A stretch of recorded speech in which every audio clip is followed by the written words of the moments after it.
This past November, the Rosen family from Miami, Florida, was celebrating the birth of a new baby boy.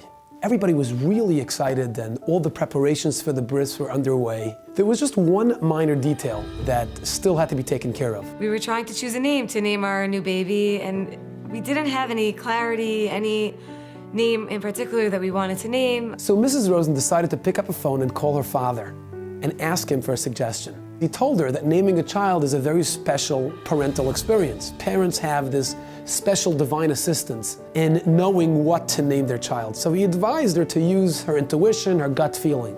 But then he said, if you can't come up with any ideas, let me just mention that we had a very special grandfather in the family.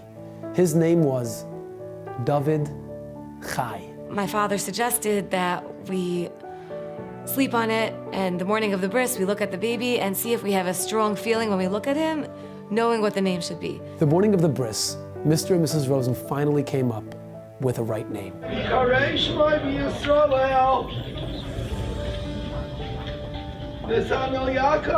Netanel Yaakov. After the bris, we get a phone call from my mother-in-law who was on her way back to Savannah. She got a call from someone else in Savannah, Georgia, saying how blown away she was that we named after the two victims of the terrorist attack that had just taken place that Friday. In Israel, there was this Palestinian who came out of nowhere and shot at a car and killed father and son. Netanel, 18 years old, and Yaakov, 44 years old. נתנאל שהיה נהג, ישר צעק לכולם, להוריד את הראש, לשכב ולהתכופף.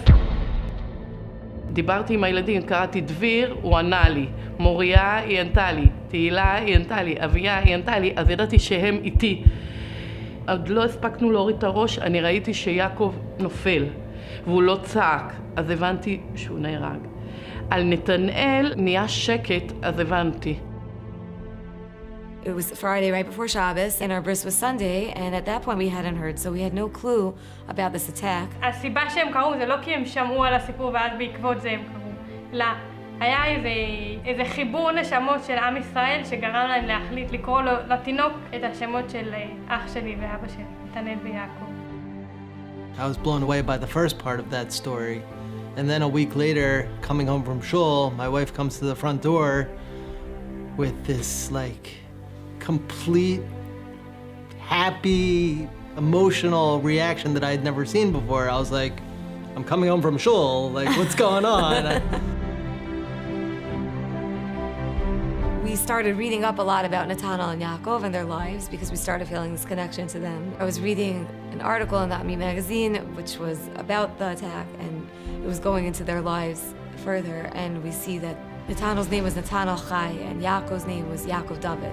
I read the article, I read it again, I see Yaakov David, Netanel Chai, David Chai, Netanel Yaakov. The second names was the name of her grandfather that her father initially suggested for her child. We were going to name after him. I mean, that was our other option. I just couldn't believe what I was seeing. I think this story is a powerful reminder of how truly connected we are as a people. It doesn't matter where you live, where I live. We can live on two opposite sides of the world. It doesn't matter what background you're from or what background I'm from. You can be Hasidish, I can be Litvish. You can be Sephardi, I can be Ashkenazi. You can be secular, I can be Orthodox. But we're one people. We have to bridge the gap between us and care and love each other despite our differences. There's obviously a bond that we have deep down that whether we recognize it or not, we're all connected. We are one nation, we are one people. כולנו מאוחדים וכולנו ביחד, ועם ישראל הוא עם לנצח.